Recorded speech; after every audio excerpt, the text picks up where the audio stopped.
Good evening. Welcome to the Yreka City Council meeting for November 19th, 2024. This is the closed session portion of our meeting. We're starting at 5:35 p.m. Do we have any public comment at this time? There's not going to be public comment, so we'll close this portion of the meeting and go into our closed session scheduled. Welcome to the City Council meeting for November 19th, 2024. The time is 6:34 p.m. Please join us in the Pledge of Allegiance. Pledge allegiance to the flag of the United States of America and to the republic for which it stands, one nation, under God, indivisible, with liberty and justice for all.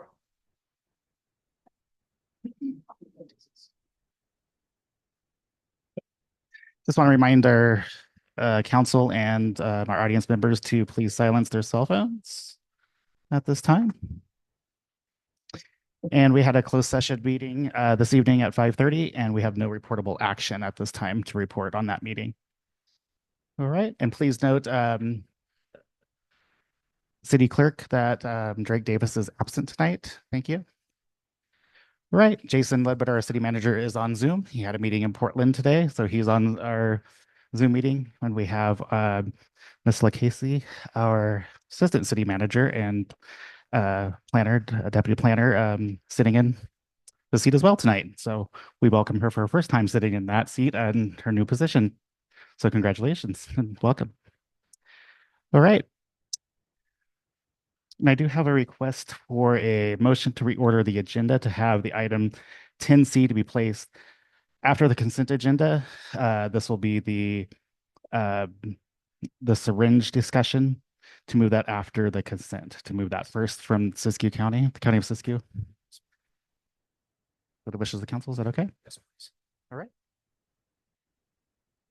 Yes. Okay. Yes. Okay. Thank you. So we will move city clerk. We will move that item 10C to after the consent agenda. Okay, is that a motion from you and a second from Colleen? I'm sorry. Yes. So I think so. I need a motion actually. In the way. Okay. After the consent agenda, 10C. Okay. I have a motion from Councilman Cake and a second from Councilman Baker. Sorry. Okay, I'll do a roll call. Councilman Cake. Aye. Councilman Baker. Yes. Councilman McCoy. Aye. And I, Mayor Middleton. Motion passes 4-0. Thank you. Okay.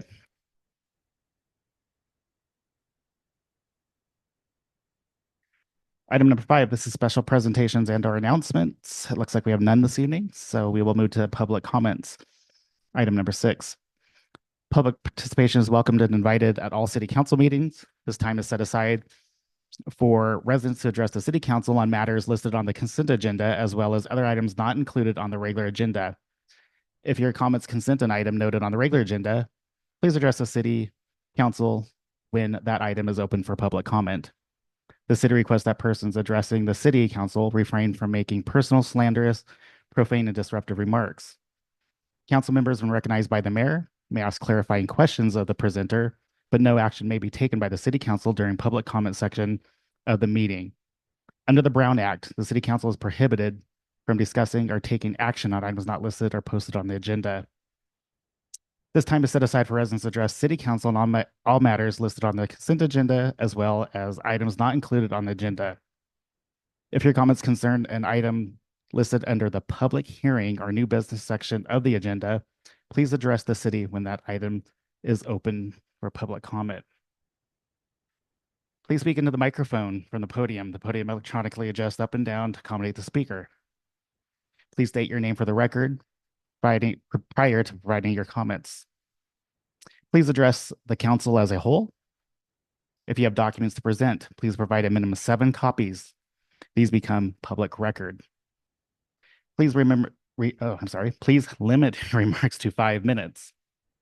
Since council is unable to take action on issues not on the agenda, your matter may be referred to staff for follow-up or placed on a future agenda. The public comment period is not intended to be a question and answer period or conversations with council or city staff. At this time, do we have public comment?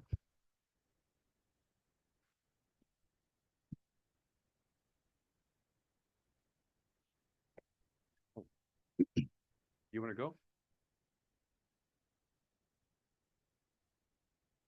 The heat drives Mariachi. We're gonna need to do something about the dogs on the hill. They killed a deer last night. And, there's no accountability for these dogs. They don't have to be licensed. They don't have to have rabies shots. They don't have to anything. They can run around town constantly, not a problem at all. We do not have an animal control. All the police officers are supposed to be animal controls. And how is that working? It's not. So I know that there was already a dog attack on a man and talked to the police about it. They said they knew nothing about it because the homeless people do not go to the police. They just take care of it within themselves, which means they do nothing. We need to do something about this dog problem. Attacking a deer, pulling it down, attacking it, killing it, and eating half of it last night. Not okay. Not okay. Could have been someone's dog, other dog. It could have been a child. We need those animals taken care of. And, I have to spend $164 to license my dogs January 1st. I have 4, it's $41 each. And I do that, even though they're service dogs. I still do that. That is my responsibility. Where is theirs? Thank you.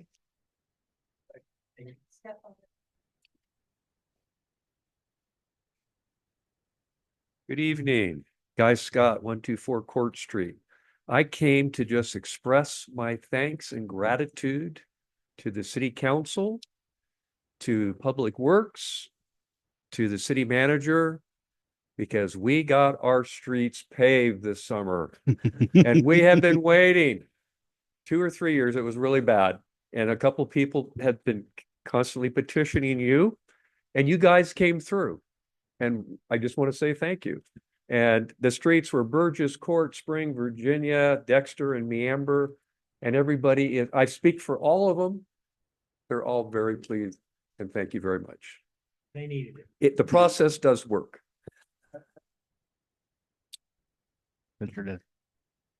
Hi, Debbie Scott.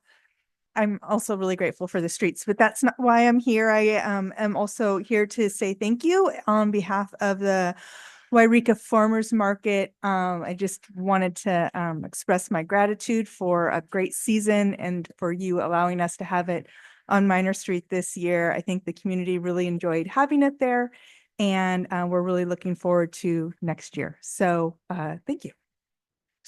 Thank you.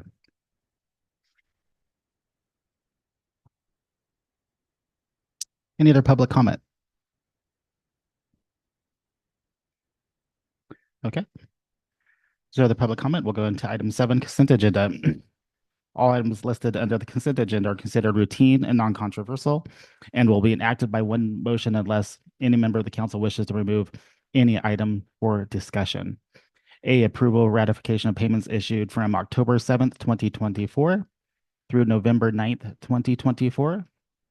B, approval of minutes of the regular meeting held October 15th, 2024. C, approval of the minutes of the special meeting held October 23rd, 2024. D, approve D, approve the appointment of Bradley.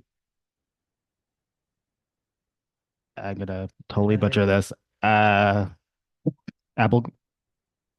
Is that correct? Okay. Oh, wow. The Yreka Fire Department. E, approve appointment of Connor Caldwell to the Yreka Fire Department. Recommend City Council action motion to approve the consent agenda of the Yreka City Council of the City of Yreka as presented. What are the wishes of the council? Councilman McCoy, so moved. Have a motion from Councilman McCoy I'll second it. and a second from Councilman Kague. I'll do roll call. Councilman Kague, Aye.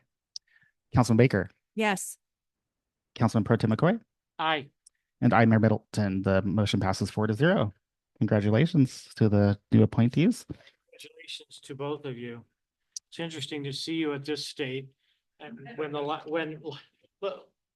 my major recollection is seeing you in your dad's arms or your mom's arms, you know. Yeah. Time does just go quickly, and your dad has not aged a bit. Yep. And then we'll call down the two appointees right now for a photo op and come down and we'll shake your hands. Everybody give them applause stepping up and joining our fire department, and it's much needed and appreciated. So.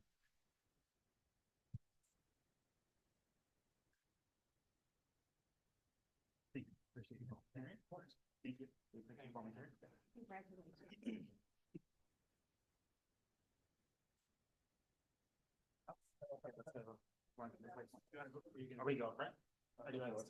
In front. Okay, right there.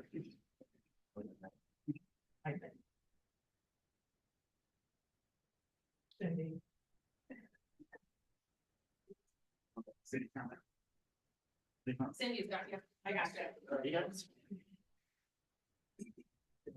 Sorry if I stand in the wrong way. Yeah, which general direction. Doing it.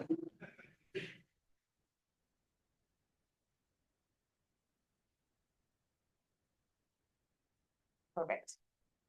All right. Appreciate it. Not call us now. But absolutely, yeah.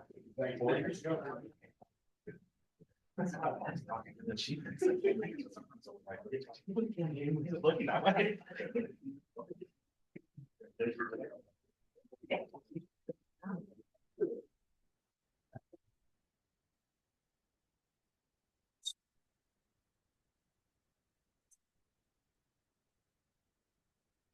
Thanks again, guys. See ya.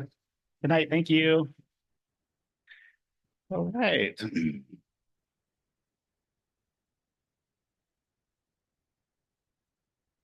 Now we're going to be moving to Tennessee. Tennessee.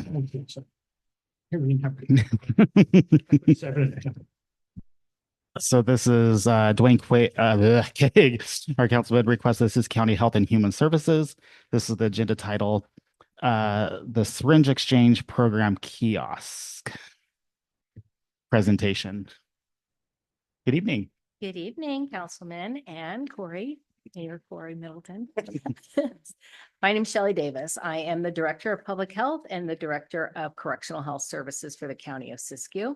And I just want to thank you for allowing us to come, asking us to come and present on our harm reduction program, our syringe service program. And so what I did is I brought with me our team that is actually working in the field on this harm reduction program. So they have a presentation that they're going to share with you. So I'm going to let them come on up and introduce themselves. Thank you, Shelley.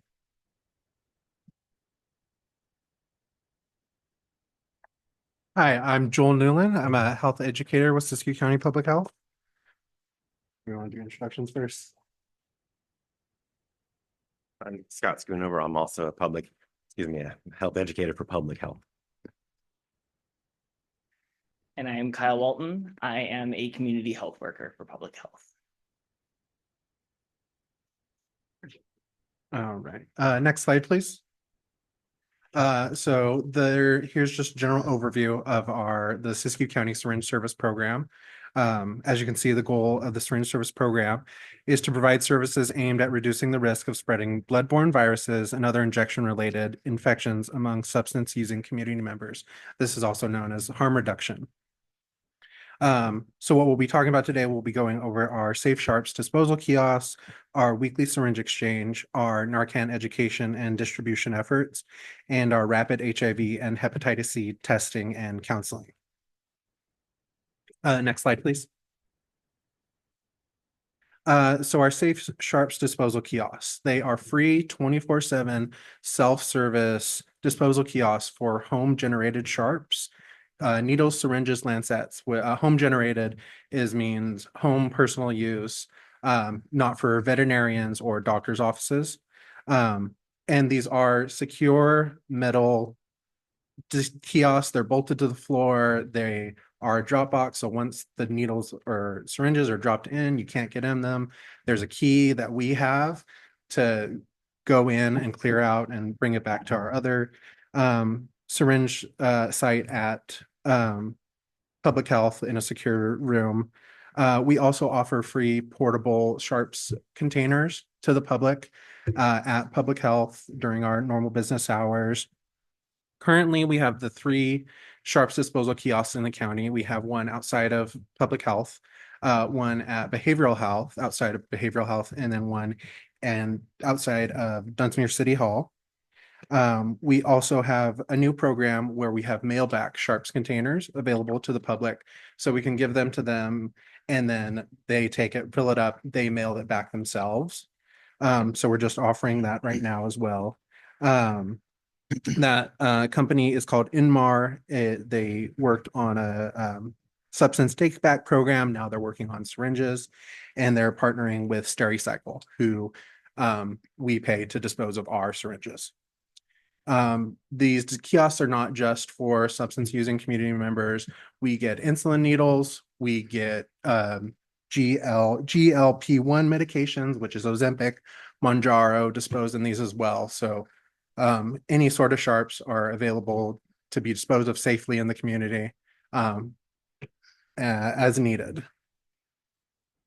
Next slide, and then I'll have Scott. So our syringe exchange we run weekly. We're out there from 12 to 3 on Thursdays. It is described by California as a needs-based, but we run it as a limited needs-based. So we don't just give them as many syringes as they want. We want to see responsibilities from these community members in bringing them back, which is why we have, return rate, which is above what we give out. Where those other syringes are sourced from, we don't know exactly, but we take all because we want to make sure that we can get everything out there that's we can get. We don't want it out there for anybody else to get poked by or any of that. We offer a lot of different products out there as well for harm reduction. Our testing products for xylazine and fentanyl. That way they can test their drugs, make sure there's no other additives to them and use safely. Of course, we distribute Narcan and make sure we collect numbers as far as reversals reported and offer a lot of other hygiene products, such as we do seasonal kits. So we try to combat like dehydration during the summer, and in winter, we try to combat, people having issues with the cold. So as you can see, from 2023 to this year, our usership is down a bit. We're not giving out nearly as many syringes. Next slide, please.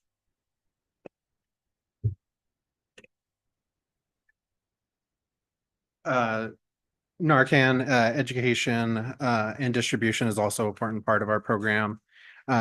We distribute intranasal naloxone, which is the name of the medication. Brand name is Narcan. It's used to reverse opioid overdoses.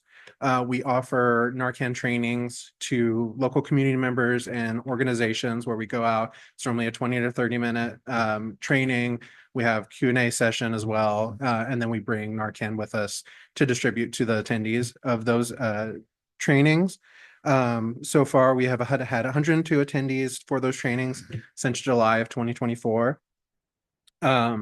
We offer Narcan at Public Health during our business hours, as well as during our outreach events. As you can see, we distributed total 982 doses since February of 2024, 455 of which we distribute specifically at our weekly syringe exchange. And 191 overdose opioid reversals were reported by our participants from the weekly syringe exchange. And we also have our Narcan available with fentanyl and xylazine testing strips in our care box vending machine, which are located inside the lobby of Behavioral Health and the lobby of the county jail as well. And I just talked with someone from CDPH today, and they had a little blurb for me to say is data from the Department of Healthcare Services naloxone distribution program from 2018 to 2023 demonstrates harm reduction program's ability to get naloxone into the hands of people who need it most. Statewide, harm reduction programs have distributed a third of the naloxone from the naloxone disposal program, but have accounted for 2/3 of the overdose reversals reported. In Siskiyou County, the impact is even stronger. Siskiyou County Syringe Service Program distributed 61% of naloxone in Siskiyou County, which has resulted in 97% of the overdose reversals reported. And next slide, please. And then also while we are out at our weekly exchange. Just as come up a well little as- closer to the mic. I'm sorry. Okay. Okay. Make sure you pull it up just a little bit because we need she needs to hear everything you're saying up there, city clerk. Thank you. Better? Can Awesome. you hear that, city clerk? Okay, thank you. Sorry. That's okay. So also on our weekly exchange, as well as every single Friday, we offer rapid HIV and hepatitis C testing. So while we're out at the exchange, takes about 30 minutes or so, sometimes a little bit longer, depending on the counseling that is provided. As well as every single Friday, we do open up a clinic within public health to be able to test the general public. And anybody can come up to that. It's not just for the people of the exchange, but I am out there working and I'm one of the people that is trained in HIV and hepatitis C testing. So we always have that. And of course, we refer them if anything does come back, we get them off to the next stage. And condoms, we always hand out condoms everywhere we go. We always have them. So those are something that we're always trying to get out into the general hands of the public to be able to reduce the transmission of these diseases. Yeah, that was our last slide. That's the last slide. Okay. So fancy. Thanks. Going on our knees. Thanks. I just want to say I'm super proud of my team. They do an excellent job out there in the field. They're the ones with the boots on the ground. Doesn't matter what the weather is, making our community safer in that regard. But a lot of this could not happen without our health officer, who I have here today, who I'd like to present and have him come up and say a few things. I'm also very tall, so I'm gonna raise this up. All right, is that good? Can you guys hear me? Yes. We can hear you, but the Thank- main is for our city clerk. She has to note everything you guys say up there Thank for you for our. having me. I'm Dr. Stutz. I'm the health officer for the county. I'm also a local ER doc here at Fairchild pretty regularly. Just wanted to voice my support for this team and our program and harm reduction programs like this. In the medical community, we're pretty sold on these programs. They are effective, hands down. The data shows that people who engage with them are far less likely to contract communicable diseases. They get put in touch with programs a lot more easily than they might otherwise be aware of. They're more likely to seek help and get help and control their addictions in a successful way. And they're more likely to actually or less likely to actually end up in my ER with an overdose or with a diagnosis of a communicable disease. And that I'm all for. So 100% support this program, and I'm glad that we have it. We're lucky to have it and happy to be a part of it. Thanks. Thank you. Thank you. Good questions? I believe we're gonna have some questions.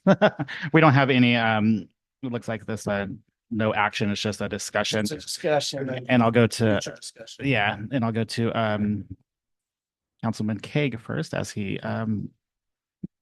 So I just want to thank, requested this. I'm sorry. Yeah. Councilman Kaeg. Oh, thank you everybody for their devotion and whatnot on this, because it's obviously a touchy subject for a lot of people. The reason why I wanted this presentation is to show the full scope of the program, for one thing, and everything that you guys do. The other reason why is I wanted to bring up the needle exchange program, because I know that, and I'm probably going to get a lot of backlash on this from certain individuals, but when I find needles in parks, and when I'm taking my 3-year-old grandson to a park and we're finding needles, that something needs to be addressed in that situation. So the other day, actually, I found right below Greenhorn Park at a camp, over 20 needles in one camp. So we need to address that in some way, and I'm not sure how that is. I just know that it's not, that part of it for me is not working. And we've had this discussion before on not allowing it on city property, the needle exchange part of it. And I think this needs to be a future topic with the rest of the council, but I think, the full program itself works. I'm not doubting that. I'm just saying that there needs to be some other implementation on how the needle program works, because for me, it's not working when somebody gets endangered, when a child can get endangered from picking up a needle and there's no accountability.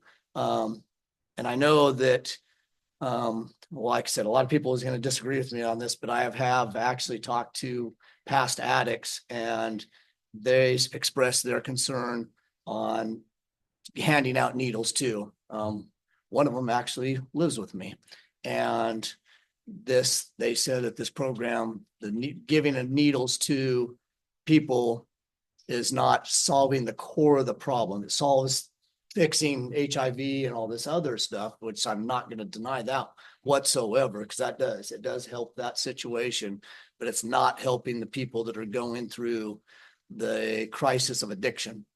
And when you talk, like I said, when you're out there in the field, which I'm out there as well, as you all know, with dealing with the homeless individuals, and like I said, the young gal that lives with us right now, she expressed she couldn't be here. She had teeth removed because of her previous addiction problem, and so she couldn't be here tonight. She wanted to express also that the needle situation is not going to get any better by handing out needles. What needs to happen is better support systems for individuals going through this crisis. And that was her biggest thing. When she went to rehab and got out of rehab, there was no follow-up on that part. And that was not local. So don't get there on, this is not local that she went through this rehab program, but she went through a rehab program, state funded, and there was no follow-up. So that's what needs to be addressed when we're talking about this thing, is how can we fix the people that are going through the crisis, this addiction crisis.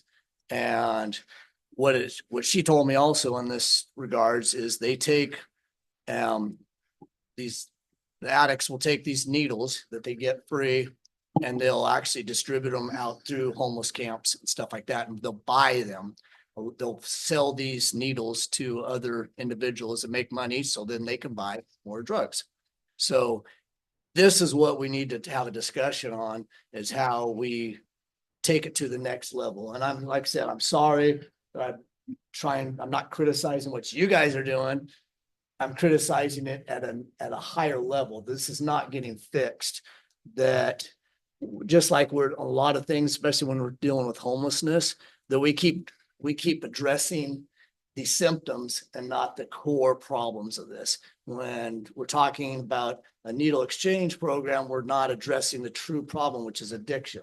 We're not addressing the core problem, which is mental illness. So I think we need to have this future discussion on, I'm not comfortable with having, and I know I've had a lot of other citizens express that they are not comfortable having needle exchanges in city property. So that's why I brought this up. I'm sorry that we went through this whole thing. No, I agree with your program. I just don't agree with the needle part of the exchange. So I agree with everything else. I know all the other parts of it, as far as the Narcan and stuff like that. I have this report all the time because I have 2 homeless individuals that work for me that also know that, they've rescued a lot of other individuals with Narcan, and if they wouldn't have it, there'd be a lot of individuals dead. So there's other programs that I agree with. I just don't agree with the needle part of it. So like I said, I apologize. I'm so glad that you were able to bring this forth and show everything you guys do, because you do a considerable amount of things other than just the needle exchange program. But I just wanted this so everybody knows that the program's good. It's just parts of it that I'm not comfortable with. And I need to state that publicly. And I know that a lot of citizens have expressed that towards me also. And so I will stop right now and we'll let anybody else. I will, what I'll do, if it's okay, Ms. Davis, is that we will, I'll go to every council member, if that's okay, and then you can address the questions of all of us at once. Is that okay? That work for everybody? Okay, that'll be easier than, I guess Back my and main forth. question with this is how can we, Okay. if you're gonna continue, sorry about Oh, this, no. Mr. Mayor. If you're gonna continue to do a needle program to truly say, how are you gonna make it a true exchange program? Because I know you say, oh, you have all these numbers, but when I'm out in the field and I'm talking to homeless individuals and going through camps and seeing all these camps and finding them at park systems, I'm not seeing that. So I'm not sure where they're getting these needles. So maybe it's not through this program. Maybe it is someplace else, but how do we address that? So that would be my question when it comes back to you guys. All right, thank you, Councilman Kay. Councilman Baker. Thank you. Thank you so much for being here tonight. This is the first time that I've heard about this program. And I personally am not a fan of harm reduction. I come from just the desire for an abstinence-based program, but I appreciate the work that you guys do. And I thought that your presentation was great. And I'm wondering if we can get a copy of that, the PowerPoint presentation. I would like to have that. And as well as that, you talked about the community training that you do for Narcan. How would somebody go about arranging to go through that training? So We'll have you come back after. Oh, yeah. Okay, we're gonna. So if you guys need to take a note. Yeah, well, I kind of, I guess, phrased it like I was expecting an immediate answer, even after the mayor said that we would wait. So I apologize for that. But, I really do appreciate that you're all here this evening. I live across the street from one of the city parks, and I have my young granddaughter at the city park, and at the park that I live across from, rather. And I haven't had any experiences finding any needles, so I'm really grateful for that. And I guess I would like to know, in the event that you do find needles, what's the appropriate thing to do? Because I'm just not aware of that. So those are just my comments. And in addition to that, I did want to go on record and say that I received an email from Louise Gliotto of Yreka and Jan Osborne of Yreka, who expressed their opposition to the needle exchange program. So thank you so much. Thank you, Councilman Baker. Pro Tem Councilman McCoy. Yeah, I want to thank you, Mrs. Davis, for being here. I appreciate that. You got a great team with you. I especially want to thank our ER doctor. I'm sorry, I didn't hear your name, but I want to thank you for what you've given us from, as you see it in an ER, no matter where you are in any state in the union, you're going to be seeing the addiction and the overdose and things.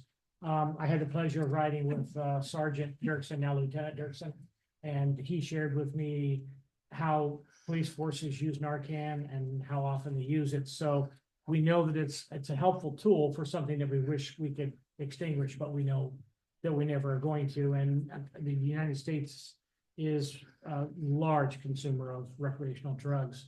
But I also want to thank you three there because I've seen you out and about. I've stopped to talk to you at different points. You weren't necessarily collecting needles at the time. You were running clinics and things, and I see the people that came into you. This is anecdotal, I understand. This is not, we're not going to go 1 out of every 3, but they listen to you when the people come in, whoever they are, whatever they're doing or not doing, whether it's alcohol, drugs, or no drugs, but we're just homeless and they need something. They come to see you and you're very available to them, and I appreciate that. And I think I've seen you probably in 3 different spots. As one who takes a GL, what do we call it? A GLP-1. I use a sharp box at home. I fill it about, once every 9 months, and then I bring it down, and you guys graciously take it from me. But it's interesting to note what you said about you take in more needles than you give out, which is saying that they're getting them in other places. We know that. And again, that goes to what isn't your cross to bear. It goes to what the city can do to be more helpful in working with you, the state, and maybe even the feds in making sure that we're, getting more help. So I appreciate that. And I do appreciate the fact, Kyle, I don't know who met, now you might have mentioned it, the Hep C and the HIV kits, the rapid response. I think that's very, very important. I think, I can remember growing up with HIV as a teenager and not understanding it, not understanding, the doctors didn't understand it, nobody in the medical community did. Just like we didn't understand polio when I was about 5 or 6 years old, and now we have a resurgence of polio because people, it was totally extinct throughout the world.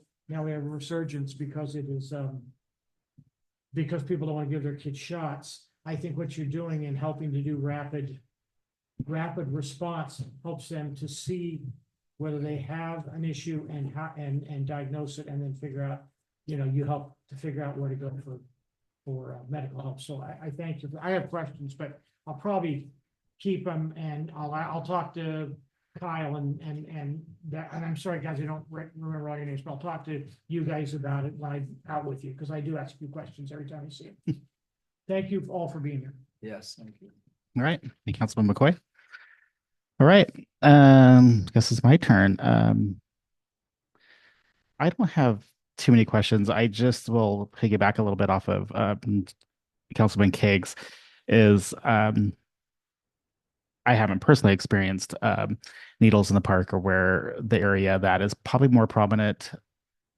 Maybe I'm speaking out of line, but I don't know.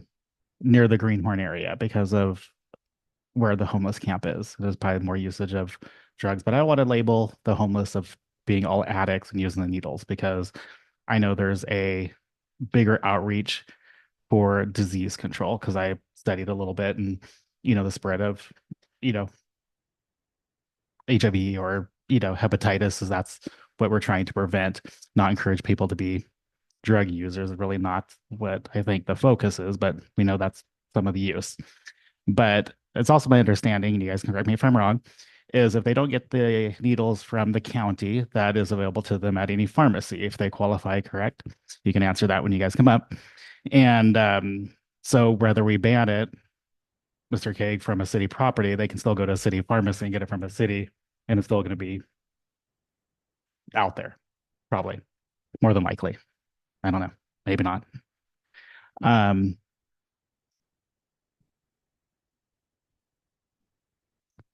I think it's a great program. It's kind of what it is today. I know a lot of people don't like it. It's the times have changed. It's just a real eye opener that the world we live in today, and what you are faced with your job, and cities are faced with, and also our police department as well. So with that, I don't have too many concerns about, just that we know there's gonna be there's careless people with a lot of things. Just it is concerning that every once in a while there's one in the park, but I don't know if there's education, like when they're giving out saying, hey, we have these drop boxes, are you aware of this? Please exchange them in the right places. I don't know what educated people are getting them, that please don't dispose of them in our park area or throw them on the ground. I don't know what you guys say to them, or what is being, even if it's said. We know how people don't follow rules sometimes. So with that, I'm going to let you guys answer the questions, and that each councilman had. If you don't remember, ask them to repeat it, because I might not remember what I said. No, But thank you guys. Thank you so much. Thank you. Yeah, I would like to address your question, Dwayne, that you had asked, excuse me, Councilman Keg. Hard when I've known you guys. It's hard for us too. I know. In regards to finding them in the park area, that has always been a problem. We have always heard about that.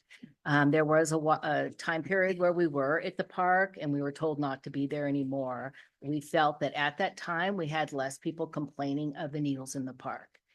All I can say is for us at Public Health, we're a data-driven department, right? We take in data on everything and we study the data and we look at it and we say what's working and what's not working. And if you were to go back to the slide that showed that we took in more, or we took in 37,000 needles, and you compare that number to the 20 that you talked about in the park, what would happen if we didn't take those in? Where would they be? Right? That's my concern. My concern is I don't want my children playing in a park with 37,000 needles in it. So I feel like our program is bringing those needles in and destroying them so that our children, our grandchildren are not being harmed by those needles. Are we going to get every single one? We would love to get every single one, but we're not going to. But we're out there doing the best we can to keep this community safe. So that's really what I want to say about the data. Look at it, look at that data and compare it to what has been in the past and what we're dealing with now. As you said, it's a new world. It's a new world we're dealing with now. A lot of addiction, a lot of drugs, and we're doing the best we can to keep our community safe. And I believe Councilman Baker, I think Joel wanted to address that. I believe your question was how do organizations go about The train. getting the training? So it's partly we reach out to relevant organizations that we think would be interested in it, and partially they reach out to us. So it's a combination of both. Local, when we also do just get requests from organizations for Narcan. And when we give it to them, we let them know that if you're interested in also having an in-depth education, hands-on training with it, we can do that as well. So we're not just giving it out to the community, we're giving out to them so that they can use it effectively. So it's a combination. They reach out to us, we reach out to them. It's available as needed. May I ask a follow-up question? Yes. So if an individual just came in and said, hey, I would like to learn how to use this, you guys would facilitate Yes. that? Mhm. Absolutely. Yep. All right. Yeah. Thank you. Yeah. I was just going to let you know so we also, of course, have our healthy outreach or healthy Siskiyou outreach, which is the van. We go all around the county every Monday, Tuesday, Wednesday of each month.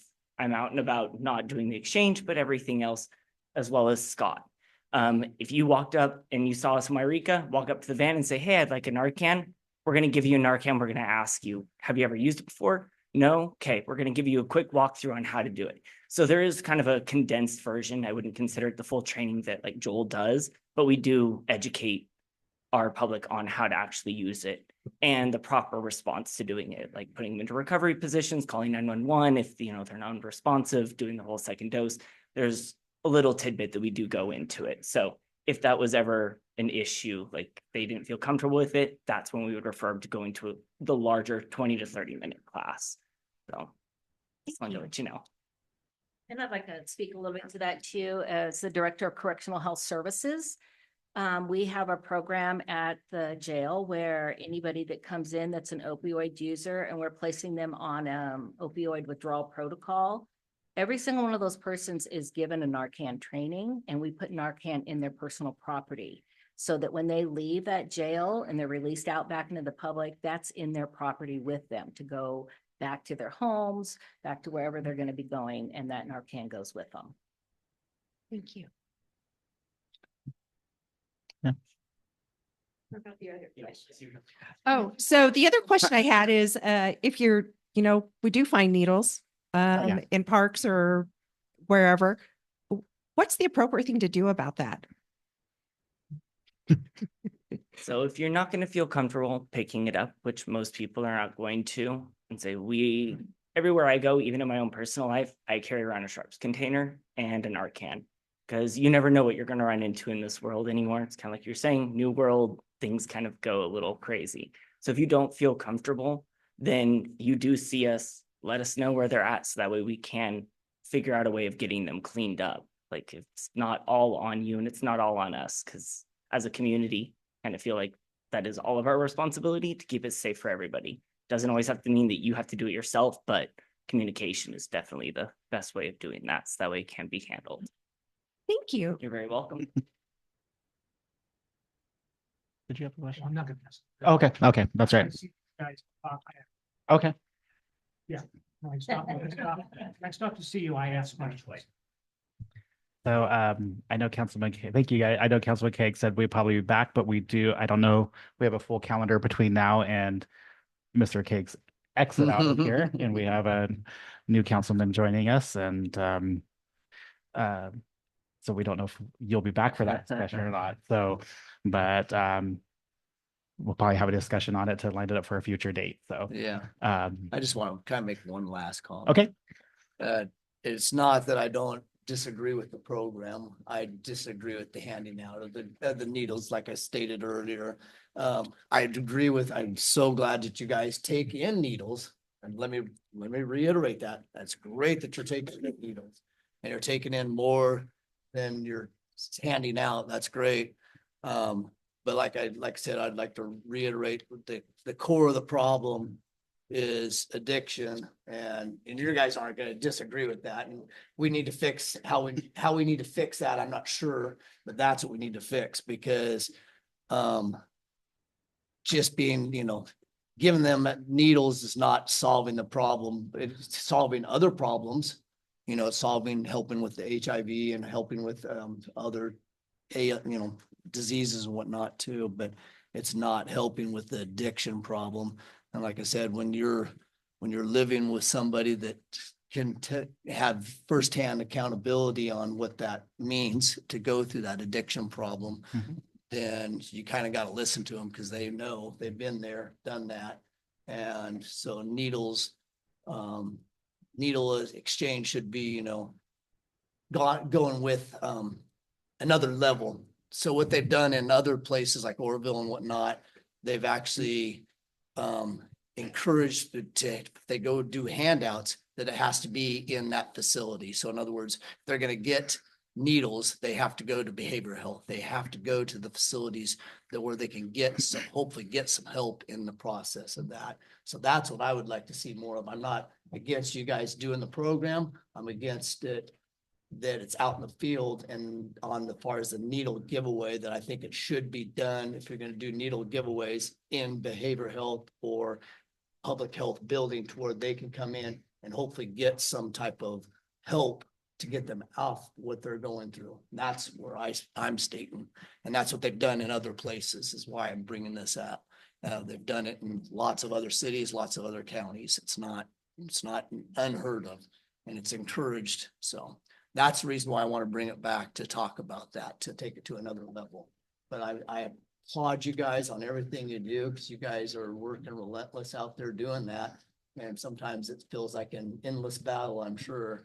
I know, because like I said, I'm out in the field too quite a bit, talking to homeless individuals. And I'm not saying that all homeless individuals are addicts. I just know what their trials and tribulations are, because I see it all the time. So thank you guys for everything you do. All right. Thank you guys. Have a great evening. We appreciate the presentation and meeting all of you. Ms. Baker. Ms. Baker. What? Hi. Oh. I have that presentation. I can email it to you. You're welcome.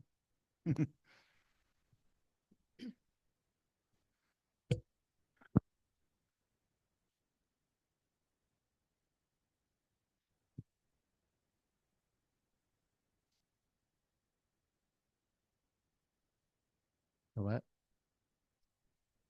We have I believe he's indicating we have additional presentations printed for you. Oh, okay. But Thank we you. do also have an electronic file for you if you.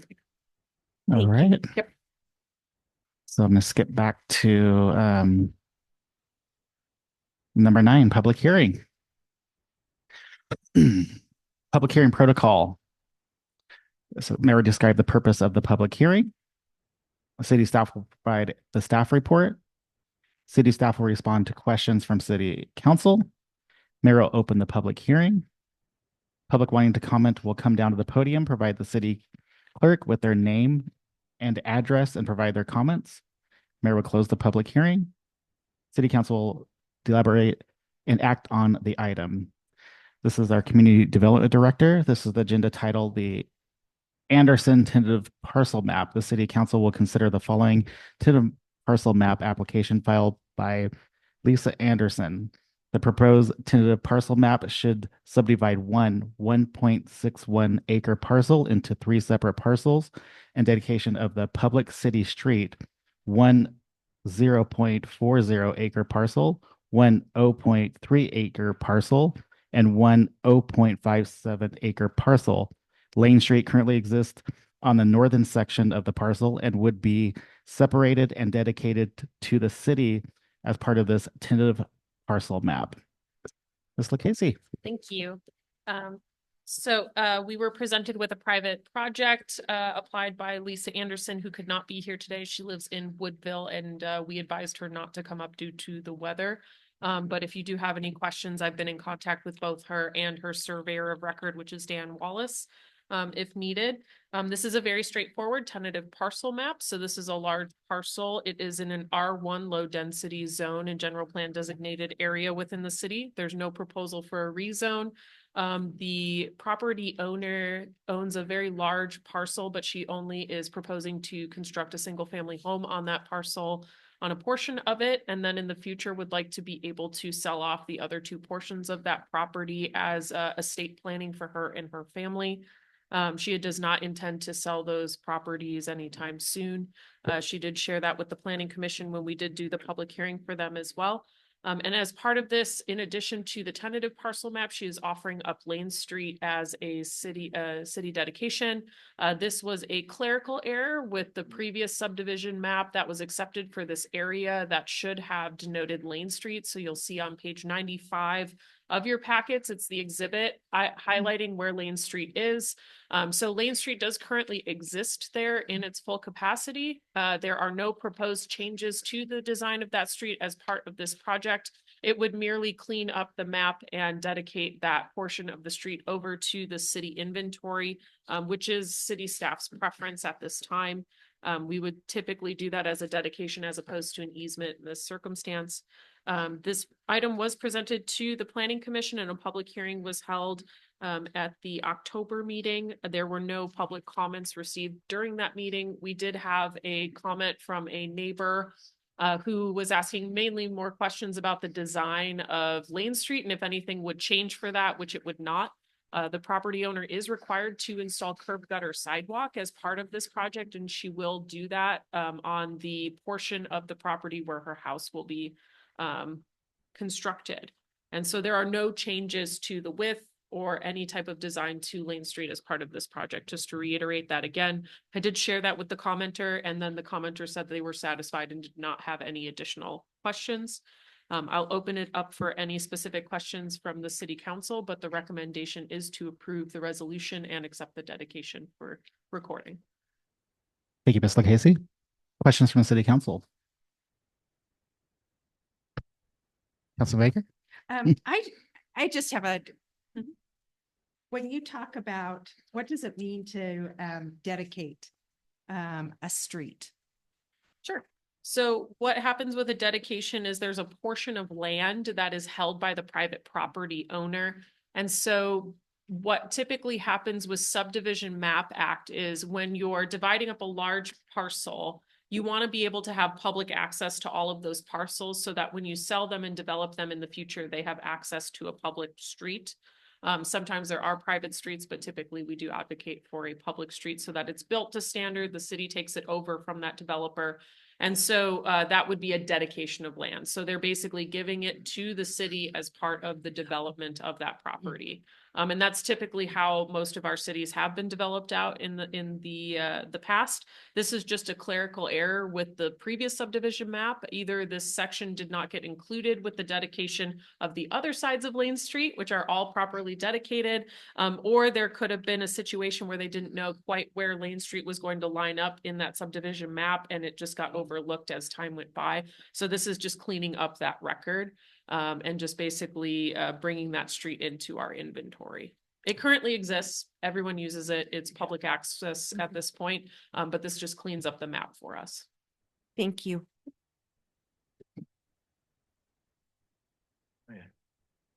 All right.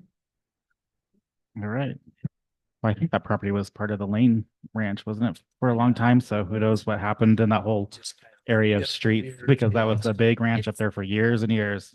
It's very typical in much older cities to just have pieces that happen to just not make it into the inventory for whatever reason. Right. Okay. I don't have any questions. So now I will, yep, there, I will open up the public hearing and then we will go to public comment regarding 9A. All right. Nobody has public comment. Okay. The recommended city council action is the motion to approve city council resolution 2024-43, a resolution of the city council, city of Yreka, approving the conditions of the tentative parcel map. What is the wish of the council? Oh, That motion does continue on to the next page of Oh, your does it? agenda to include the dedication. oh, okay. I'm sorry. Oh, I guess if I go, I need to move up a little bit. Okay. So we, and okay, sorry. I'll reread it. Okay. So the recommended city council is the motion to approve the council resolution 2024-43, resolution city council of the city of Yreka approving with conditions to parcel map number 2023-12 of subdivision of 1.61 acre parcel into 3 parcels and accepting irrevocable offer of dedication number 2023-12, Lisa M. Anderson, portion of Lane Street. This is Councilman McCoy, so moved. I have a motion from Councilman McCoy, I'll second it. a second from Councilman Kaeg. I'll do roll call. Councilman Kaeg, Aye. Councilman Baker, Yes. Pro Tem Councilman McCoy, Aye. and I, Mayor Middleton. The motion passes 4-0. All right, thank you.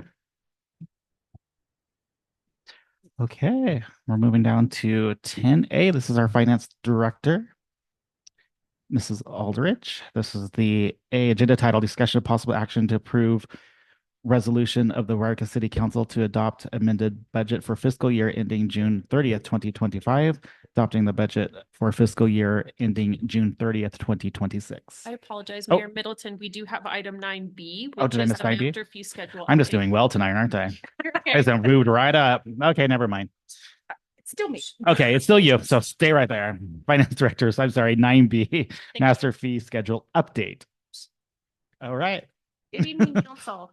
As you're aware, we have annually been bringing back the master fee schedule that we look at every year for CCI increases, for wage differences, efficiencies that we've received.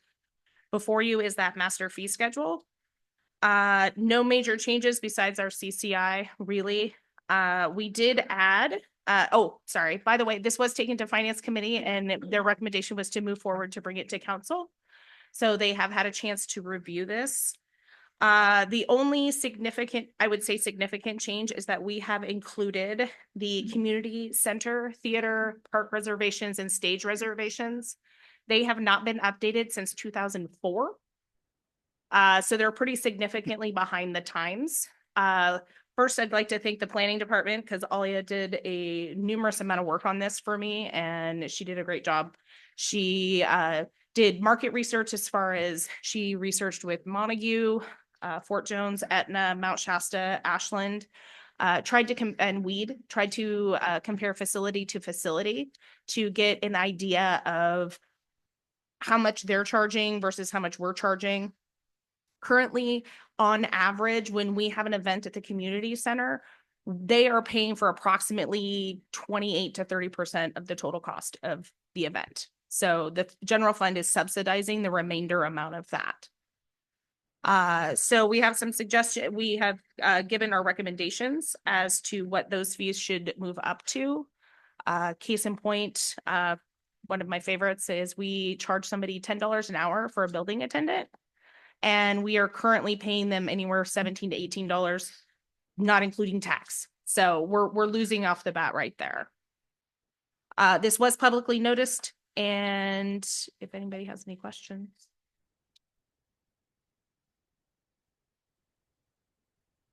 Whenever you're ready, Mr. Mayor. Any questions? Yeah. Nope. No, I No? do. Whenever you're ready. Ready for questions? Or- Yeah, whenever Okay. you're ready for questions. Oh, that's what I was asking. No one was jumping up. I said any questions, and everybody was sitting there. I'd say whenever you're ready. Okay, Councilman Cake. So, yeah, that was, what you bringing back, the community center thing was actually, I already got some citizens feedback on the extravagant amount of the boost. And I totally understand the costs related, because as right now, with the Grange, we're going under the same type of thing, how to charge proper fees. So yes, fees, I understand. So everything that's broke down on this, as far as, let's go like right off the bat, the full center, we have full center, no kitchen, oh no, excuse me, full center, kitchen, no dishes. $525 is what the presented fee is. So how is that broke down, if you don't mind me asking? How is that broke down? Yeah, because I mean. So that's- if you because look it's- above, it has the because it's different, 75% increase, so I it guess is. that's what I'm concerned about is when we. So back in 2004, 20 years ago, we were charging $300 for Right. all of that, all of that facility. So based off of today's prices in other equivalent and facilities that would have the full kitchen, the dishes, all of that, that is, we calculate it to be 525 to provide those same services. So what other ones did you compare it to? I'm sorry. We did Montague, Mount Shasta, Weed, and Ashland. So everything within the area in which people would choose either our facility or a different one. Gotcha. How much was offhand? Do you know how much Montague was? I do not know that because Montague does not have plates Yeah. and silverware.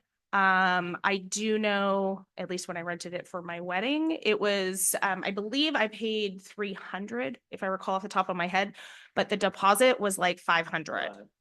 So, because they were running into the same problem we are running into, where our deposit of $100, people are like, keep my $100 and I won't clean. Exactly. And so it's defeating the purpose of the community center, which we all know it would cost well more than $100 for Public Works to go over and clean up the facility so that it could be used for hospice. No, and that's what I said. When I look at the previous fees, I was looking at going, wow, those are pretty inexpensive. Yeah. But then we got just like what happened with when we raised our water rates, we got bombarded as a city council. It was like, why are you raising it so much when you got, like I said, 70-some%, you got cleaning deposit with, 400%, which is totally understandable because if you're only charging $100 for a deposit, they're like, keep it. I won't clean it. We've had numerous customers prefer to just give us the $100. Oh, yeah. They just say that. Yeah. Let you clean it up. Yeah, and the $100 does not cover the cleaning. No.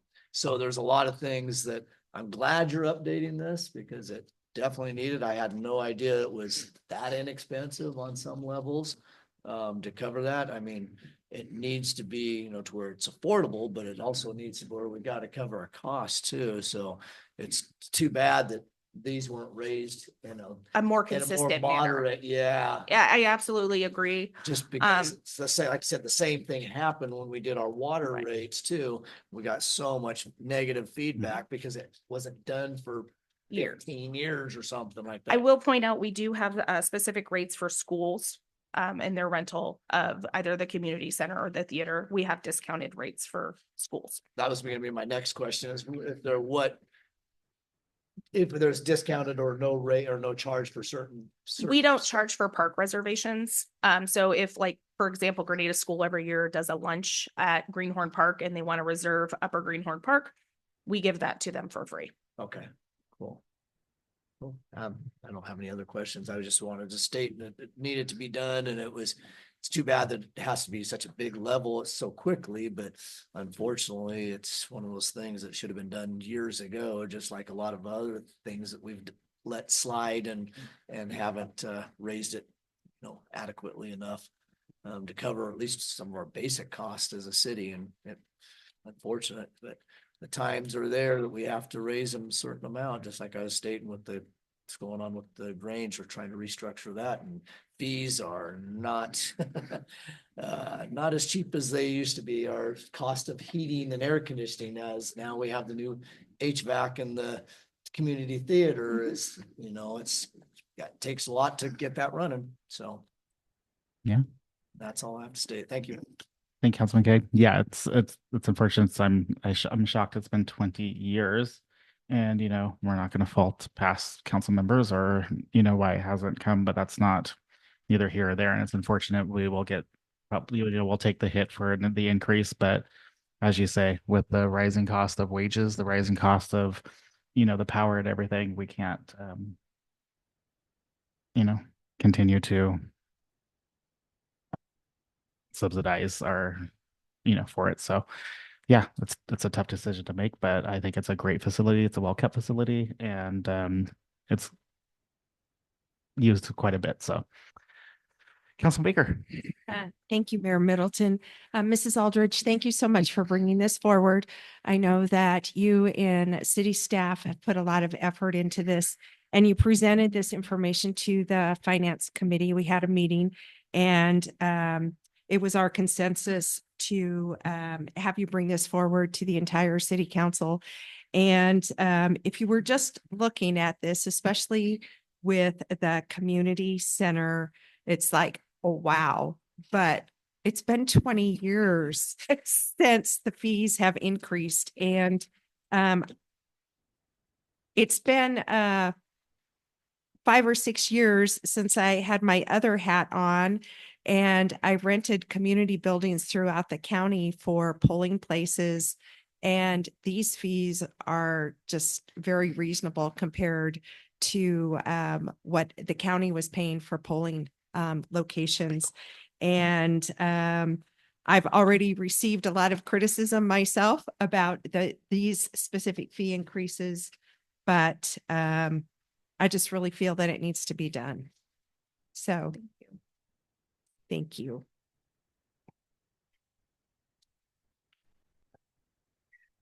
No, that's okay. I'm going to go ahead. I want to thank you again, Ms. Aldrich, for taking going through this and getting our fees updated. 20 years, that's five terms of councils that chose, for whatever reason, and I was during one of those terms, not to raise this. So yeah, we're playing catch up, but it is important because other taxpayers shouldn't be paying 72% of the bill. The other taxpayers in Yreka shouldn't be paying for 72% of the bill to go ahead and, because we can only cover 28% of it through our budget. There needs to be a happy medium somewhere. We're seeing, well, let's go back to the theater. We put the theater off for years and years and years and years. Now we're going to have a roof, and we're going to have HVAC, which cost us 10 times now what it would have cost us had we done it 12 or 14 years ago. We could have rented out the community theater to the county, as the councilwoman has alluded, and they pay very good money. They wanted to rent it for months on end during COVID. We could not put them in there. So it was a chance for the city to make money because the county has a prevailing rate that they pay. So, I mean, we have to keep up with the times, whether or not we like it. We have to keep up with the times. I think we just need to help other councils remember, and that's going to come out of your office over the next, 10 or 15 or 20 years that you're there, and the city manager and Juliana, to remind us that, we need this money in order to run a balanced budget. Or we can just, it's either that or we cut programs. And we don't want to cut programs. We don't have a ton of programs here. We've already seen it with our 218, and with all due respect, as the finance committee made a recommendation on 218 rates. And we recommended to the council. Council didn't accept it. Council chose instead to curtail the rates by 3%. And immediately the next day, there were things that we had to counsel, but as department heads are coming to into your offices in there or and saying we need this we need this and this, we're having to say no. Well, why not? Because we didn't raise rates enough. But we didn't raise rates to cover your costs. So, somewhere along the line, and I'm not picking on anybody. I mean, you as finance committee, we made the recommendation. There was a time, and I went along with it as well. But we have to make these informed decisions. And I feel that you have informed us both at the committee level and tonight at this level in order to help us make decisions that will keep our city solvent. So thank you very much. Thank you. All right. I don't have any questions. What's that? I don't have any questions. There's no public. What's that? Public hearing. Yes. All right. I'll open up to public comment.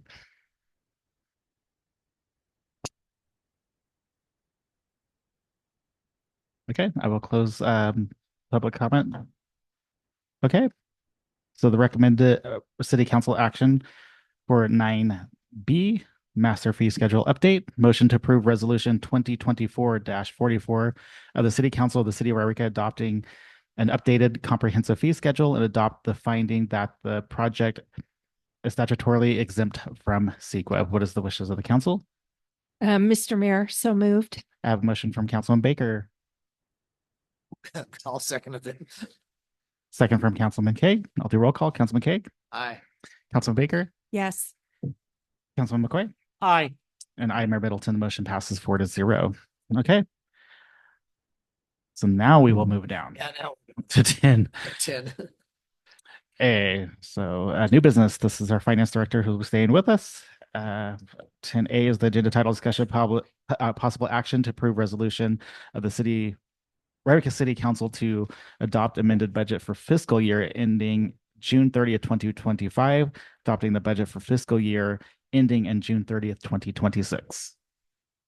Good evening, council. As you are aware, you guys council passed a biannual budget for 22, 23, and 23. No, 23, 24, and 24, 25. Before you today is an amended budget for our 24, 25. As most of you are aware, as we move through the years, projects get pushed from one year to the next, and we need to do an amended budget in order to satisfactorily obtain those goals that we've put in place. So we will walk through that. First and foremost, just a reminder, our citywide goals are fire, housing, water security, and fiscal resiliency. So these 4 main goals of the city are still implemented in this budget for both years. These are our goals that we're striving for, and we are making strides towards that. I want to preface this presentation with the 1% Measure V sales tax is not included in here. I do not count my chickens before they are hatched. And well, I'm somewhat good, but I'm not that great to get a 1% all figured in less than a week. First and foremost, I'd like to thank Tony Woolman, my staff accountant. She did the majority of the heavy lifting at the end of this budget process and did an outstanding job. It was her first budget, so she knocked it out of the park, and I was super happy to have her helping because I have an audit the first week of December for 23-24. Just reminders, our budget strategy, we charge back IT, HR, vehicle maintenance, and municipal services based off of FTEs. So water and sewer enterprise funds pick up their appropriate portion of these expenses. So it's not all borne by the general fund. Highlights, the budget contains general plan updates, our annual fee updates, which we just went through. Engineering for Greenhorn Reservoir to bring back online and be a usable water source for us. Pension funding, my favorite topic. We have I'm not going to call it an impending doom, but we have a pretty hefty liability that we need to plan for and slowly chip away at. As Retta used to refer to it, you don't eat an elephant all at once, you eat it bit by bit. And that is continuing in this budget process.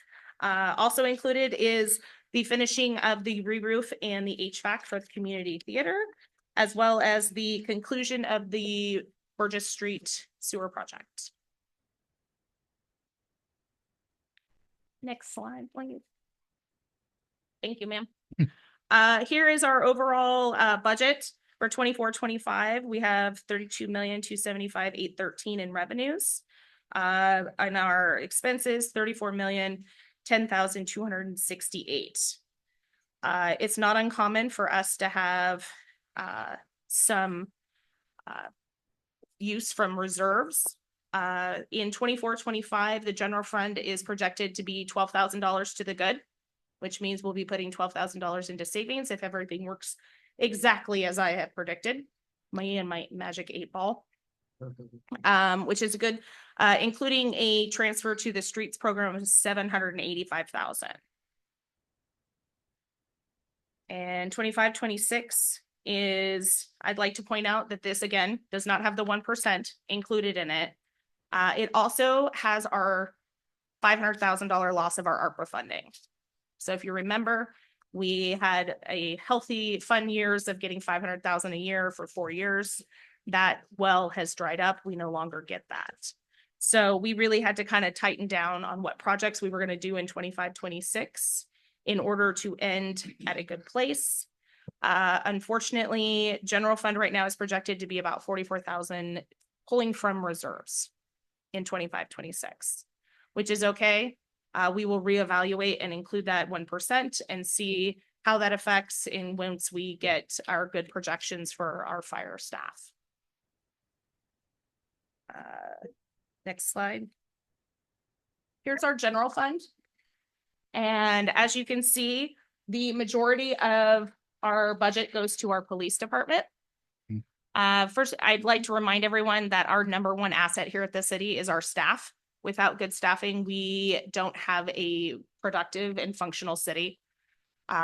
So yes, as we go through this, you will see that wages and salary and benefits, they account for the majority of our budgets. It's needed. We need good staff to have good projects. So again, like I mentioned, for 24-25, general fund is 12,000 to the good. We are backfilling streets by 785. We are currently looking at purchasing a new sweeper. I don't know if you've noticed, we have a number of leaves, not to Public Works' fault. Sweeper broke again. Sweeper is about, I want to say 5 to 6 years past its lifetime. So we are budgeting to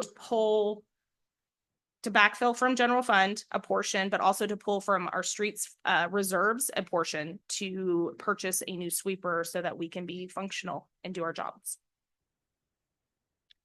For 25-26, again, we're looking at that $44,000 deficit. We'll reevaluate that probably in May as we go to look at doing the 25-26, 26-27 budget. You'd think I stopped budgeting. I never stopped budgeting. I've been working on this budget since May. So it's not a fast process to get through, unfortunately. So just as a outside, so you understand, our public safety makes up approximately 60% of our total general fund budget. Next slide. Again, not including the 1%. This is how our revenues come in. 32% of our budget is sales tax and sales tax dollars. 29% is our property tax.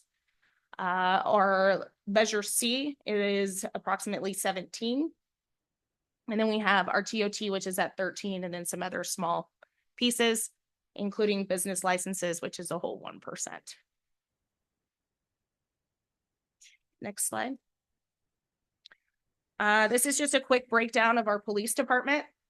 Like I mentioned, as you can tell, the majority of this is wages and benefits.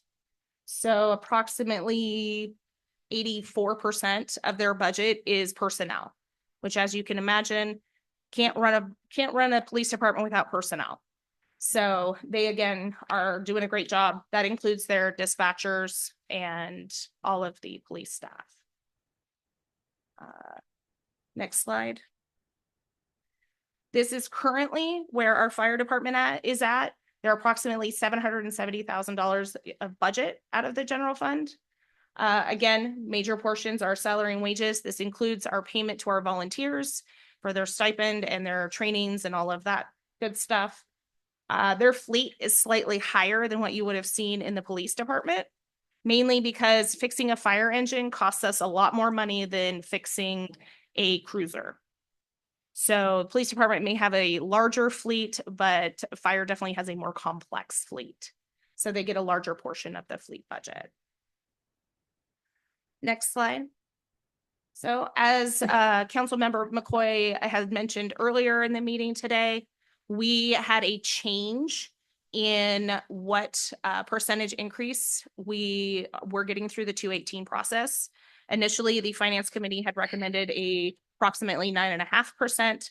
Council determined to go with 6.5%, which is totally fine. It's your peer review.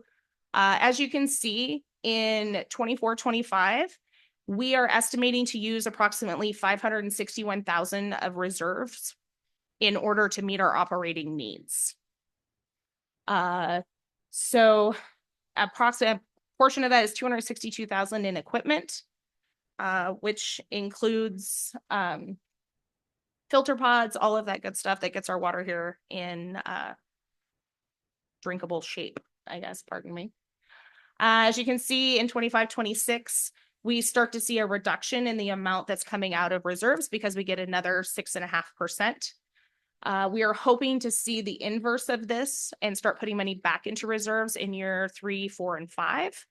But again, it wouldn't be at the rate we had initially projected. Next slide.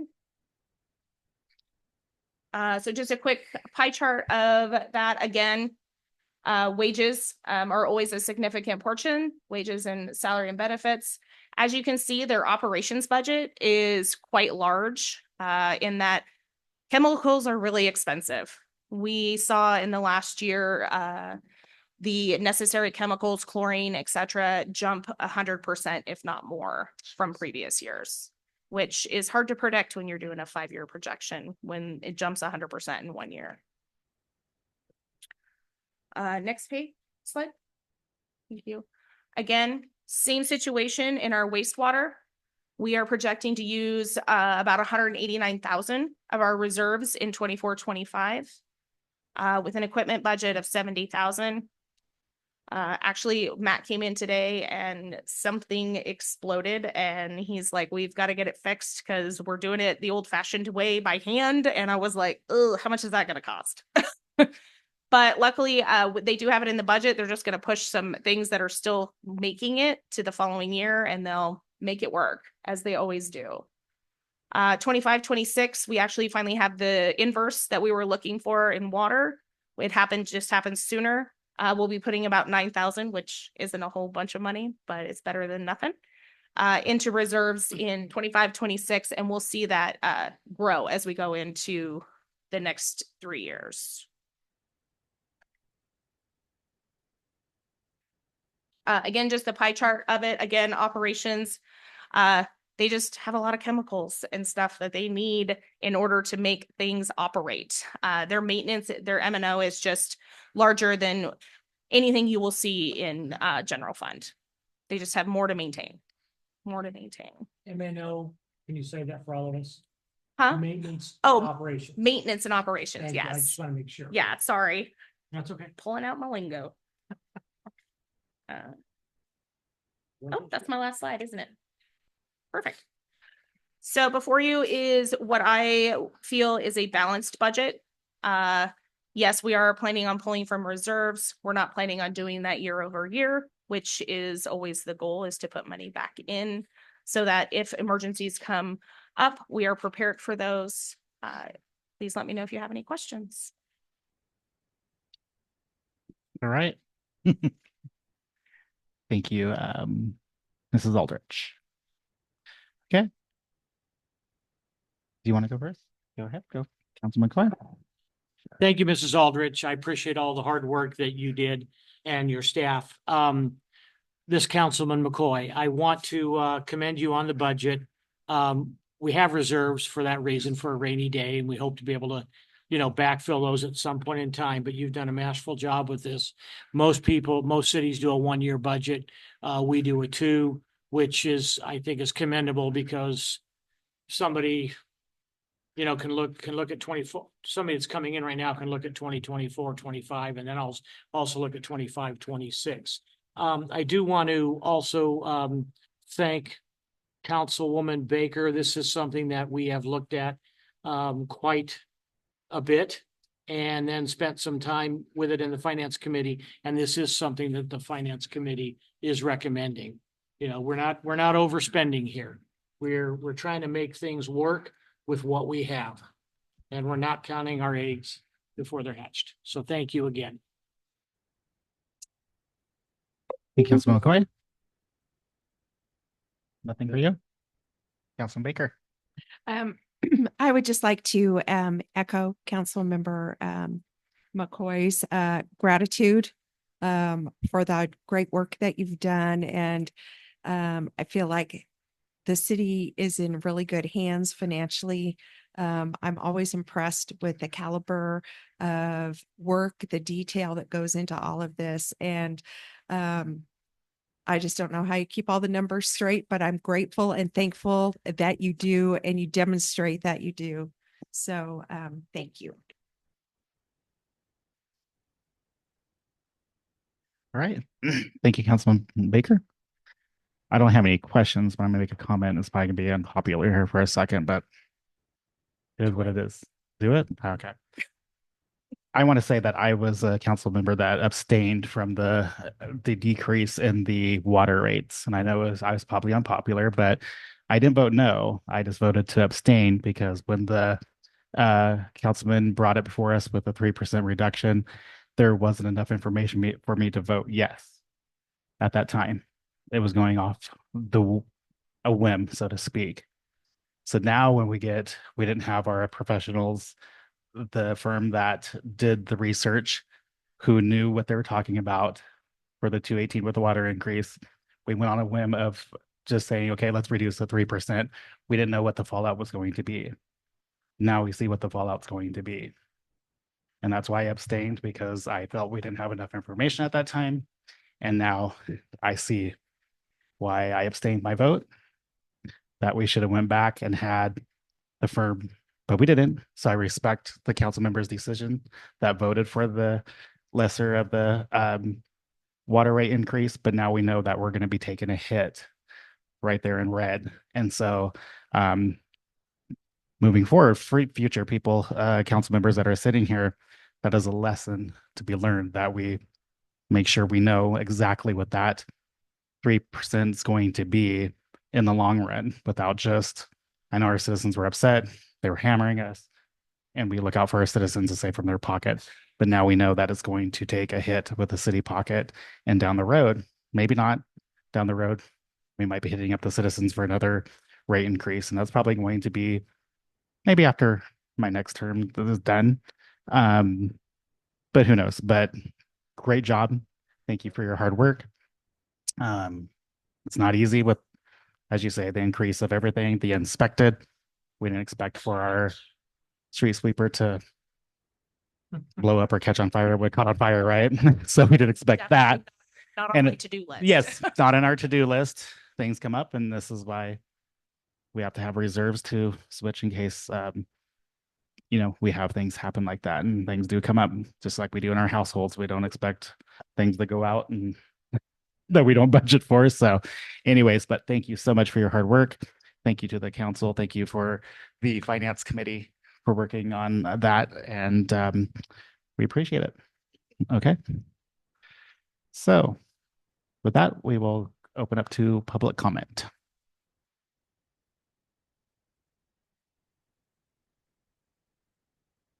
No public comment? Okay, I will close that. And is B part of it? I'm sorry. Is that right? Okay, just wanted to make sure that I wasn't jumping ahead.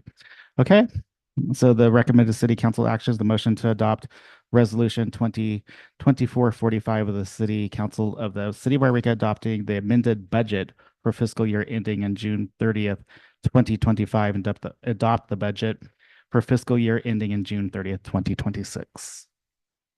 So moved. A motion, Councilman Kaeg, motion.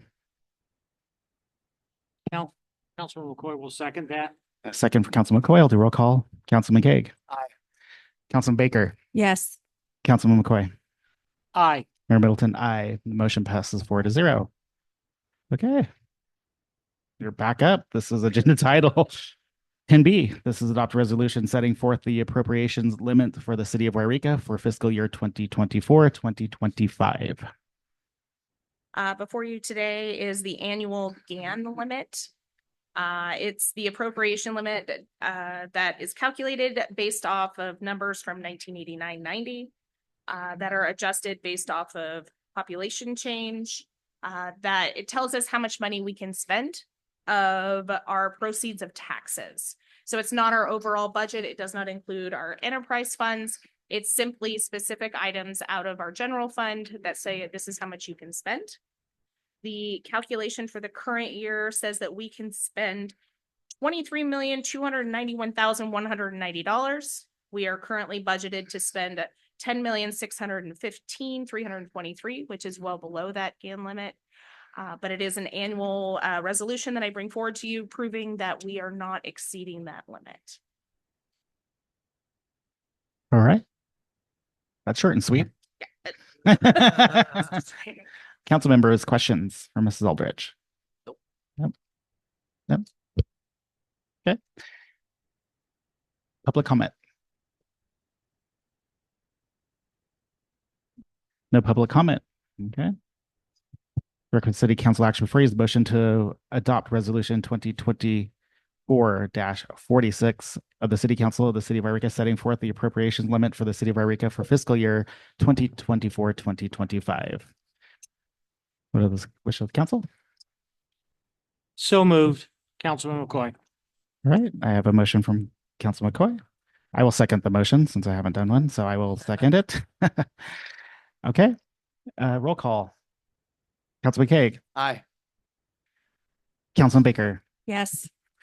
Councilman McCoy. Aye. And I am Mayor Middleton. The motion passes 4-0.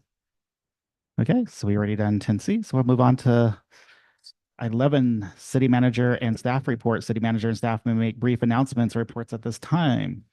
Thank you. Ms. LaCasey.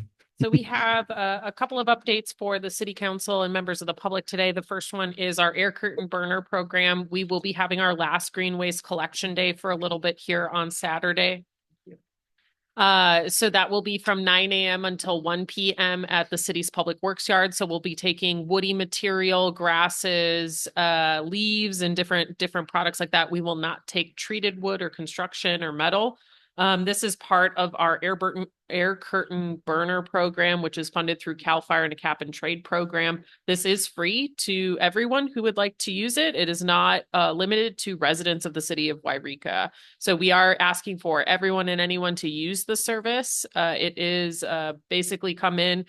We do have a form that we request a little bit of information because what we're trying to establish is what does the regional market look like for these types of services. If you are a commercial arborist or someone who is working on trees, we will also take that woody material on that day during that time. What we're looking at doing is building a more consistent program that we can be open more often with potentially some fees when this grant runs out. That's what makes it free to the public at this time. So we're collecting that data, but we do have that. We will also have additional days in the spring, but this will be one of our last for the fall. Okay, that's what was gonna be my question, was how we were setting up the schedule, because I get the notice, obviously, and I'm like, oh crap, I just missed it because of the time frame, because I have a whole dump box trailer full of leaves right now from my house that is waiting to go there. But So we're not gonna have another one till spring then. We may have another one in December, weather pending.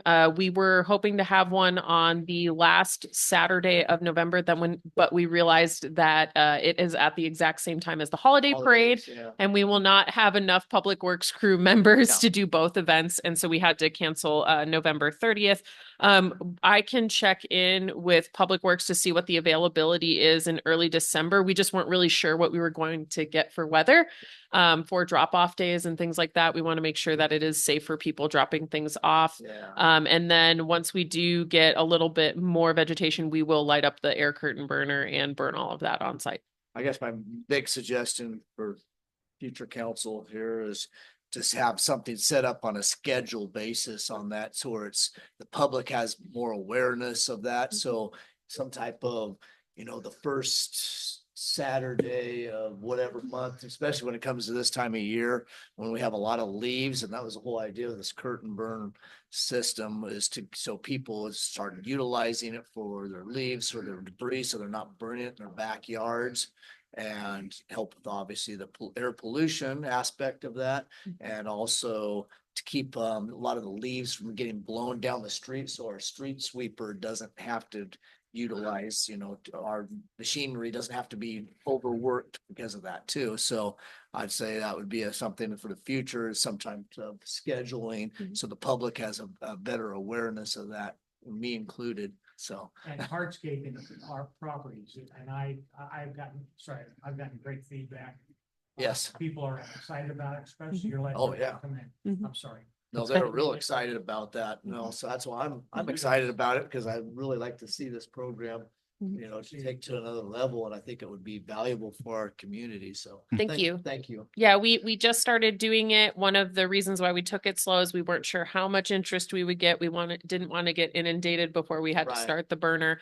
But I will talk to our Public Works crew to see if we could potentially do the first weekend in December as well. Like I said, weather permitting. But we will have one this Saturday from 9 a.m. to 1 p.m. It's good to know. So we'll take that. Thank you.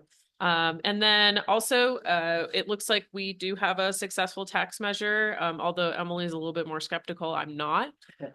So city staff are already preparing information and timelines for fire department staffing, as well as the fire hall project itself. And we'll be bringing that back to council in January to go over those timelines and address any questions. Thankfully, we are doing a salary survey right now, and we were able to get firefighter positions into that salary survey still. So we'll be doing all of that research for you for consideration in the future. We'll also be doing a number of communications campaign just to increase the transparency in what we're doing with those tax measure funds. I know that that was a concern of the general public, and so we hope to continue to keep everyone informed as those projects move forward, which is the staffing piece and the fire hall itself. We're working on the financial filing for implementation for the tax measure. The soonest that we could see this tax measure implemented is on March 1st, and the first payments received by July 1st. So we're trying to work through that paperwork and getting that in on time so we can work that schedule. Again, we're working those into our timelines as we develop those projects. And then we'll have some subsequent items brought to the city council related to all of that. So you'll be involved in that process fully as we work through. And then finally, we did submit a brownfields grant with the Siskiyou Economic Development Council for assessment of various properties throughout the city of Yreka and the county.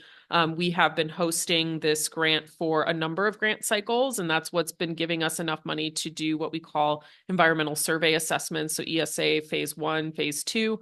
That helps, and it's free for property owners who are interested in redeveloping properties. So it covers diesel, lead, asbestos, and this is the type of grant that will help us assess and clean up the potential fire hall site. So this is a really big deal for us to continue to work with SCDC as a good partner on that grant and continue to receive those brownfields grants. It's also the grant that helped us with the assessment of the Foothill property, which we are leasing to Siskiyou County for the pallet shelter program. And that resulted in additional funding from the Department of Toxic Substance Control. So it's a really great program for people who are interested. And then it also helps out our private property owners throughout the city clean up their properties with lead, asbestos, whatever may be existing on there. So hopefully we'll hear back in March or April if we've received that grant. And then once that becomes open, we'll begin working through the projects that we have identified. Thank you. Great, thank you. All right. So council members, you're always eager to go, so we'll go to you. What I No one am. else is Thank you like, so I much. I just I look to my right all the time now and just Councilman Baker. And thank you so much. So let me see. I would like to begin by acknowledging a couple of people in the audience tonight. James Clare, who is Yreka City Councilman-elect, and then Jess Bray, who is the Siskiyou Harris. County. Oh, Harris. sorry. Jess Harris. It's getting late.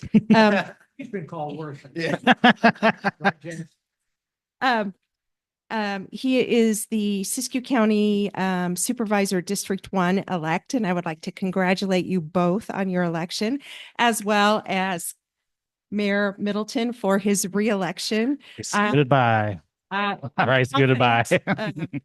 that the results are pretty well set. So seriously, I'd like to congratulate you all. I think that it takes a lot to step up to the plate and run for public office, especially today. And we're so fortunate in Yreka and in Siskiyou County where we actually know our elected officials. So I just want to say congratulations. And the past few weeks, I have just been meeting with the city administrator weekly. And I also had the pleasure of being a part of Read Across Siskiyou on November 13th. I had the pleasure of going into the Shasta Head Start program and reading to, it seemed like there were 100 3 and 4 year olds there, but I think the number was actually closer to 10. And it was just a wonderful experience, and I really enjoyed the opportunity to be a part of that. And then I would just like to wish everybody a happy Thanksgiving. Thanks. Thank you.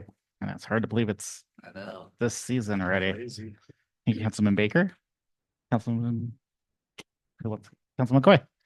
Yeah, I want to congratulate Jess and I want to congratulate James. I want to thank all the candidates. We got another candidate sitting here, Don Marie, for city council. It takes a lot to run for anything. And, you know, you take pot shots from people when you're running, and then you take it when you're elected, and, you know, just kind of stick with it and keep moving.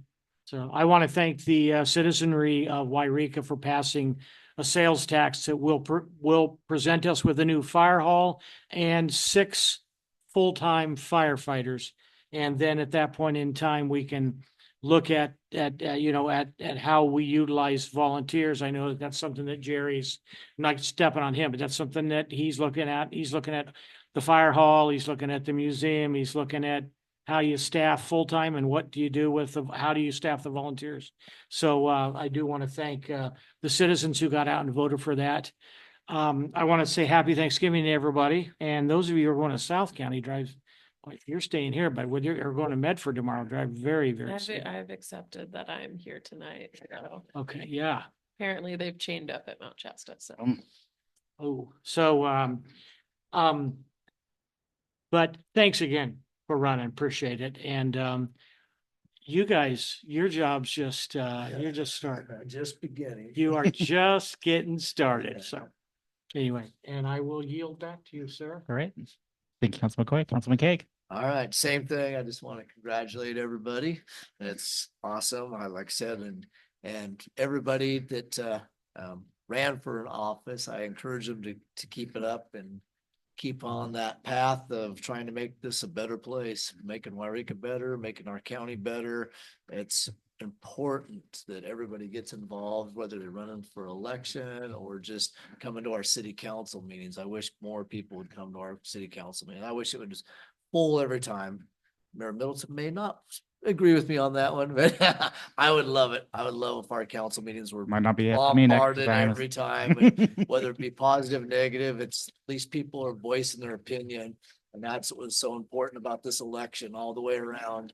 I was up till midnight on election night watching all the polls and seeing which direction everybody was going with, whether it be a local or national level. So it's awesome that so many people got involved, so many states were involved.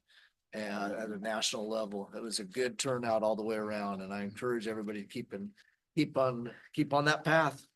Don't give up. Never give up. Also, I'll go on to a couple of meetings. I had a couple point in time meetings, one local and one 7 counties. The local one, I'll just go over that real quick. We're identifying the places that we need to have our point in time count as far as what we're going to do. We're going to have a resource fair. The resource fair will be with a converse of different groups and with behavioral health and some of the outreaches of the churches and whatnot. So we're bringing that. That'll be on January 22nd will be the resource fair, which will be the point in time count. So encourage anybody who wants to get involved in the point in time count to get a hold of me or Madeline Bryan, so we can get that rolling, because there's going to be a lot of things outreach wise going on at that same time, because we're also, when we're talking the point in time count, we're talking the whole county. So we're not just talking Yreka, even though that's the biggest impact, obviously, but we're talking Mount Shasta, Dunsmuir, McLeod, all the outlying, Happy Camp, every place. So it's quite a chore to try to bring everybody together to get all these numbers, which is crucial for funding to make sure we have the base camp that goes through and continues to go through. So there's future funding there, and some of the other projects that are going on with pallet shelter and maybe some of the other ones. We don't have these numbers, and we won't be able to get these services to get these individuals off the street and hopefully get them into some type of program to get them in a path of bettering themselves of some sort. The one I did in the 7 counties of the North State, I'll be bringing that back to the council on the next meeting. We'll be showing the forms and more detail and stuff like that. So that's in the works, and hopefully that's fine-tuned finally to where we can get a shorter form, so it'll be easier for the point in time count. So excited about that.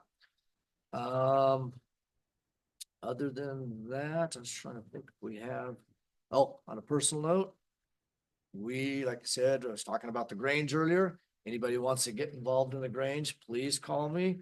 We are setting our fees for the Grange as far as rental fees also.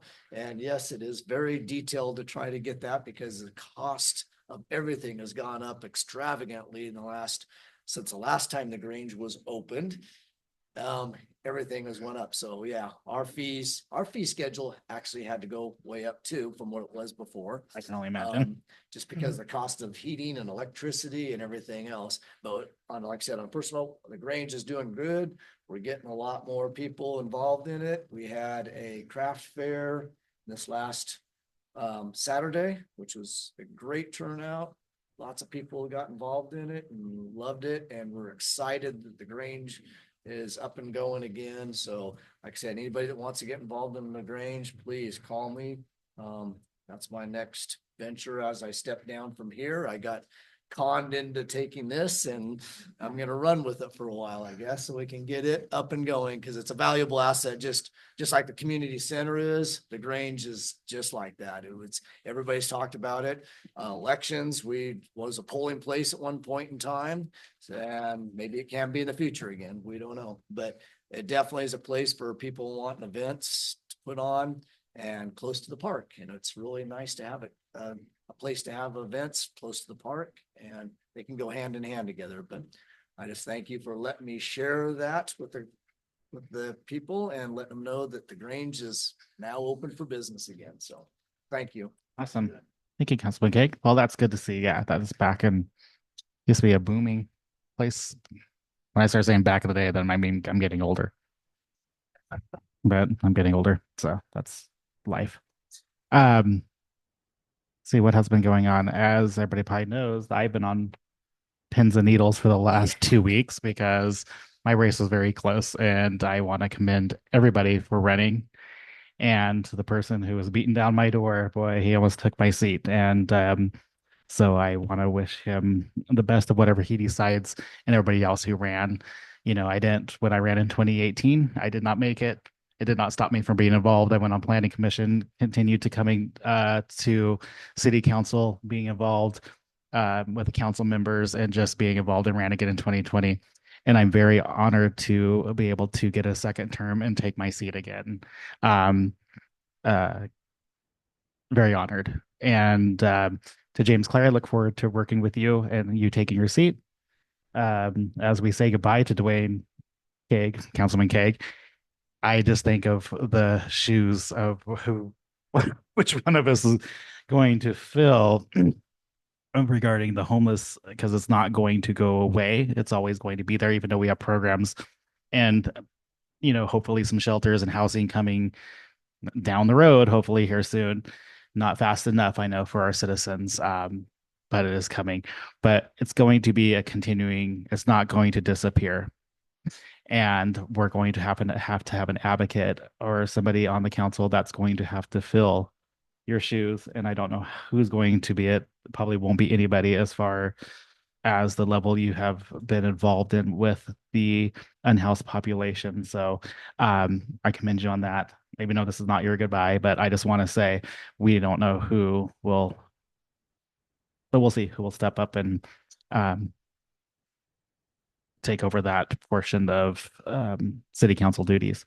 So and to Jess Harris, congratulations as well. I've known him for a very long time. We share a relative, so I've known him since he was a little boy. I was 13 years old when he was just a little boy when I first met him. And it's funny. My niece says she was proud of that. She has her uncle sitting here at City of Yreka, and now her cousin being a district supervisor in the same county. So she was very proud of both of us. Like I said, we've been off for a little bit, so been meeting with the city manager as well. We just don't know what the future was going to be, so we hypothetically talked if I was going to be sitting here or if there was going to be a new person sitting here. So now we kind of can move forward after today that I will be taking my seat back here and moving on with the plans. To the citizens of Yreka who went out and voted, it was a big ask for Measure V, or Proposition Measure V. It was a big ask during this time with the cost of everything going up, and to ask for an increase in sales tax. Wow. That was pretty amazing. That, yeah, maybe it was only 200 or 300 votes, whatever it was, or end up being.